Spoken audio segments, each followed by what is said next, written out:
منبر نور پر جلوہ بار علماء ذویل احترام مشائخ سادات حاضرین اہل سنت و جماعت، السلام علیکم ورحمۃ اللہ وبرکاتہ۔ الحمدللہ وکفا وسلام علی حبیبہ المصطفیٰ، اما بعد فاعوذ باللہ من الشیطان الرجیم، بسم اللہ الرحمن الرحیم۔ النبی اولا بالمؤمنین من انفسہم، صدق اللہ مولانا العظیم۔ بارگاہ رسالت معاب صلی اللہ تعالیٰ علیہ وسلم میں ایک بار درود پاک کا ہدیہ پیش کریں۔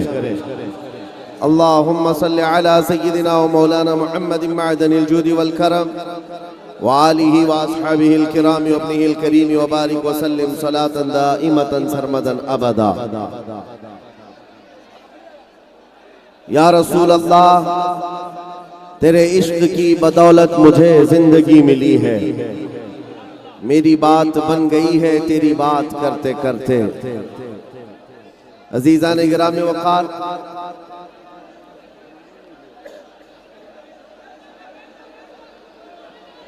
مجھے یقین ہے کہ یہاں پر جتنے آئے ہوئے ہیں یہ سب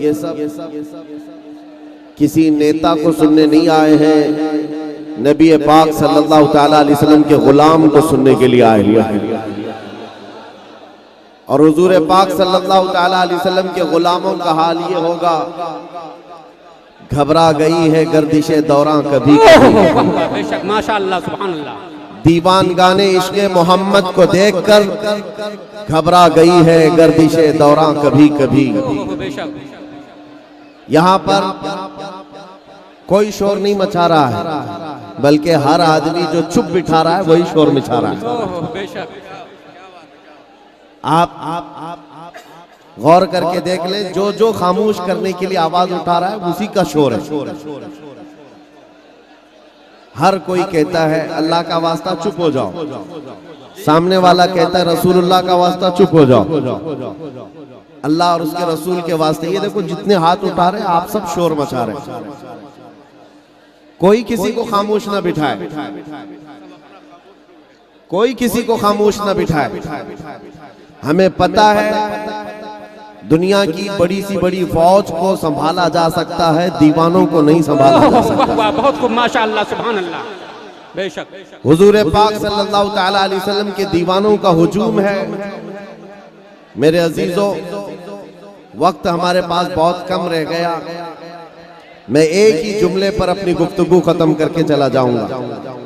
اس طرح کی ہم ہمی میں گفتگو نہیں ہوگا۔ ایکو بند کر دو، ایکو بند کر دو، بیس بڑھا۔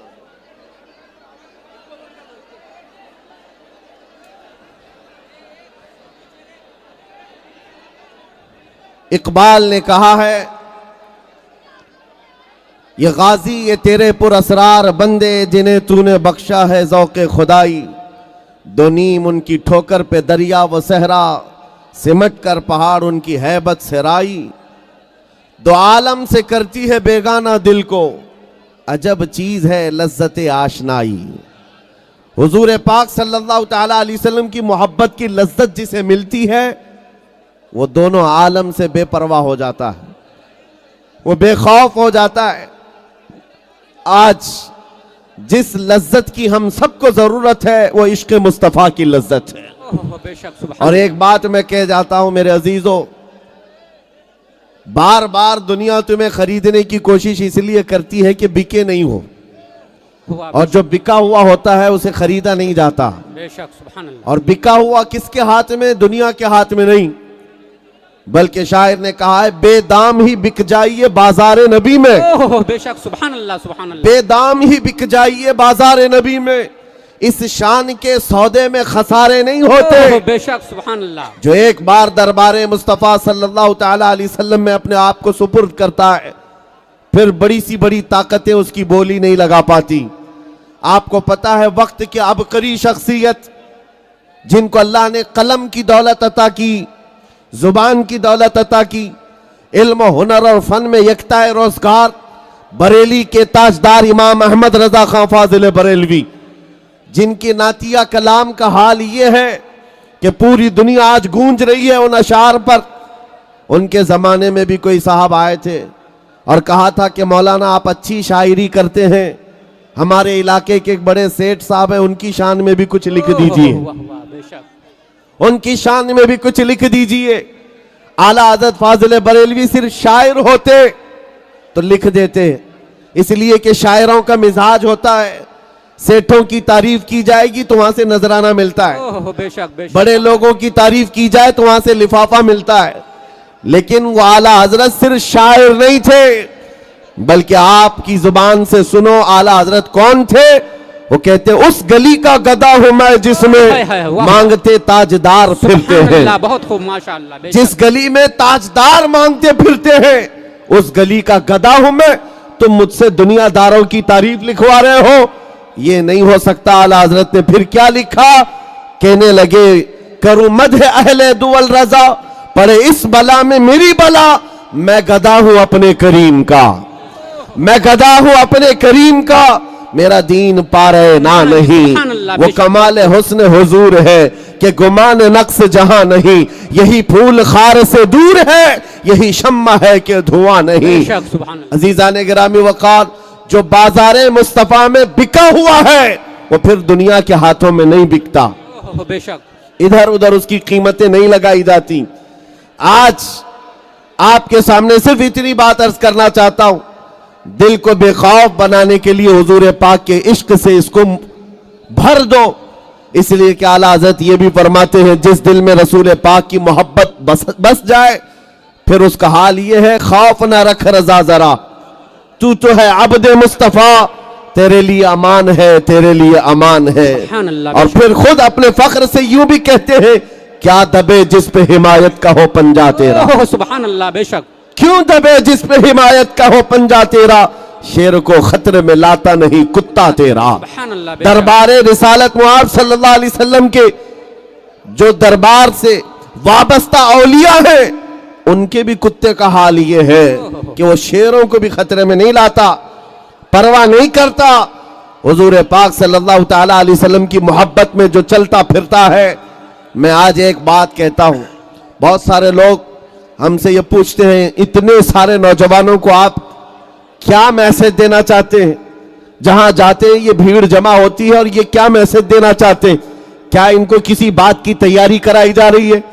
میرے عزیزو، جس کے دل میں بھی شک و شبہ ہے میں کھل کر کے بیان کرتا ہوں، میں صرف اور صرف اتنی بات چاہتا ہوں، اتنی بات چاہتا ہوں، ہماری کوئی ایسی تنظیم نہیں جہاں چاقو چھری بندوق بارود کی تربیت دی جاتی ہو، ہماری کوئی ایسی جماعت نہیں ہے جہاں خفیہ پلاننگ کی جاتی ہو، سیکریٹ میٹنگیں کی جاتی ہو، ہماری چھپی ہوئی کوئی میٹنگ نہیں ہے۔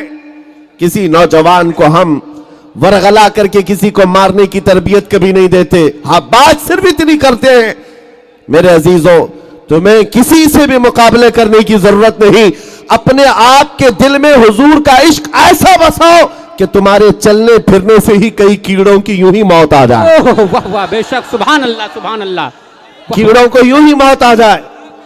عاشق رسول جس طرف سے چلتا ہے اس کی خوشبوؤں سے شیطان بھاگتا ہے، بے شک اس کی ہوا سے شیطان بھاگتا ہے۔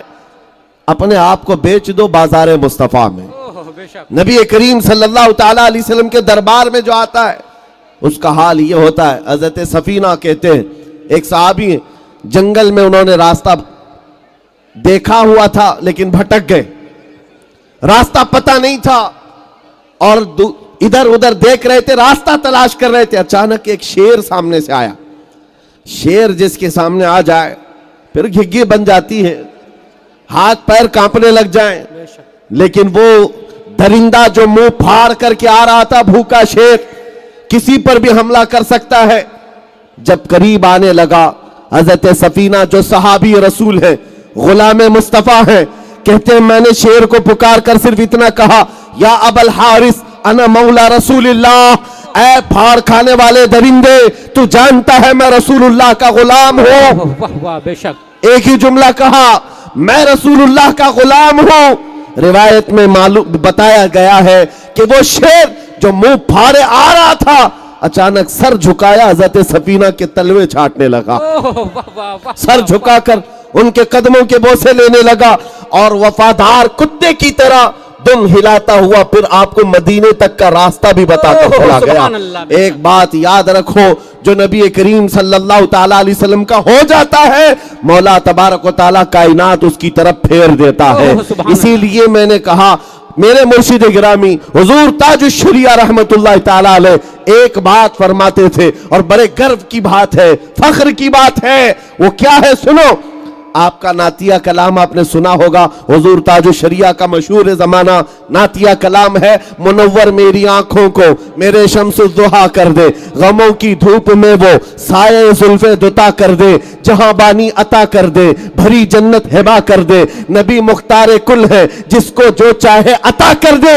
لیکن تاج الشریعہ کا یہ شعر توجہ چاہتا ہوں، فرماتے ہیں جہاں میں ان کی چلتی ہے، جہاں میں ان کی چلتی ہے وہ دم میں کیا سے کیا کر دے، زمین کو آسماں کر دے، سریا کو سرا کر دے۔ بے شک سبحان اللہ سبحان اللہ،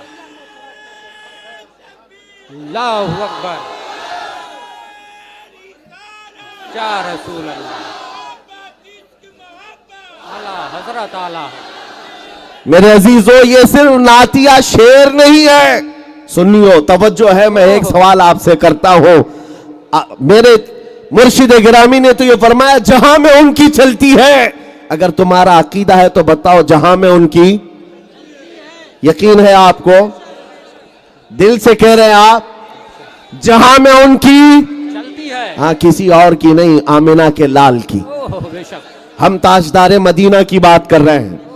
ہاں یہ حکومت تخت پر کوئی بھی آ جائے، چند دنوں کے لیے آ جائے، چند سالوں کے لیے آ جائے، روحوں پر اور دلوں پر ہمارے اگر حکومت ہے تو تاجدار مدینہ کی، بے شک سبحان اللہ۔ اور جہاں میں ان کی چلتی ہے وہ دم میں کیا سے کیا کر دیں۔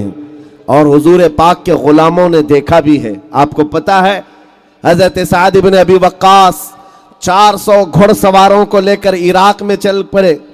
عراق سے انہیں ایران جانا تھا، لیکن بیچ میں دریا ہے، دریا عبور کرنے کے لیے راستہ نہیں ہے۔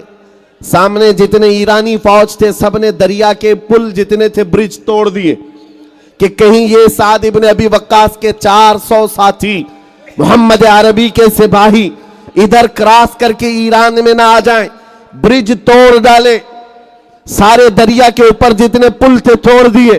لیکن کیا انہوں نے حوصلہ توڑ دیا؟ کیا ایمان والوں کے عزم اور ان کے استقامت کو توڑا؟ نہیں۔ سعد بن ابی وقاص اپنے 400 ساتھیوں کو لے کر دریا کے کنارے کھڑے ہوتے ہیں، کہتے ہیں اے میرے ساتھیوں چلو آگے چلنا ہے۔ ساتھیوں نے کہا کیسے چلے؟ کہا اسی پانی سے چلنا ہے۔ صحابہ نے یہ نہیں پوچھا اڑ کر جائیں گے یا تخت بچھا کر جائیں گے، کیسے جائیں گے کسی نے نہیں پوچھا۔ سعد بن ابی وقاص نے کہا میں اپنا گھوڑا پانی میں ڈالتا ہوں، تم بھی میرے پیچھے پیچھے چل پڑنا۔ یہ میں رسول پاک کی بات نہیں کر رہا ہوں، نہ کسی رسول یا کسی نبی کی، بلکہ رسول اللہ کے غلاموں کی بات کر رہا ہوں۔ سعد بن ابی وقاص کہتے ہیں کہ ہم نے گھوڑے اس یقین کے ساتھ ڈال دیے تھے کہ پانی پر بھی تو ان کی چلتی ہے، اور جیسے ہی گھوڑے انہوں نے دریائے دجلہ میں ڈالے، ارے دریائے دجلہ کی گہرائی اتنی زیادہ ہے کہ آج اگر اندر کوئی چیز ڈالی جائے تو 10 منٹ لگ جائیں پہنچنے کے لیے، گہرائی ہے۔ لیکن جب یہ گھوڑے ڈالے، ایک نے، دو نے، 4، 10، 50، 400 صحابہ پانی پر گھوڑے ڈال چکے ہیں، لیکن جانتے ہو پوری دنیا حیرت میں تھی، گھوڑے کے ٹاپ میں پانی تک نہیں لگا، وہ چلتے ہوئے اسی طرح ایران کی سرحدوں میں آ گئے۔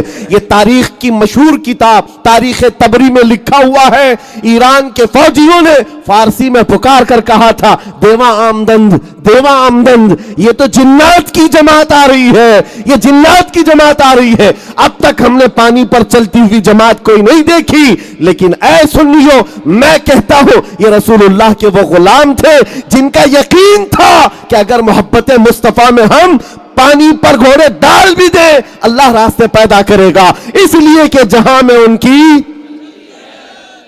پہاڑوں نے راستے نہیں روکے، آندھیوں نے طوفانوں نے راستے نہیں روکے۔ وہ صحابہ تھے طارق بن زیاد جن کے بارے میں تاریخ میں آج بھی مشہور ہے، جب یہ سب سے پہلے دریا کراس کر کے آنے والے مسلمانوں میں یورپ میں اترنے والے، جانتے انہوں نے کشتیاں بھی جلا دی تھی،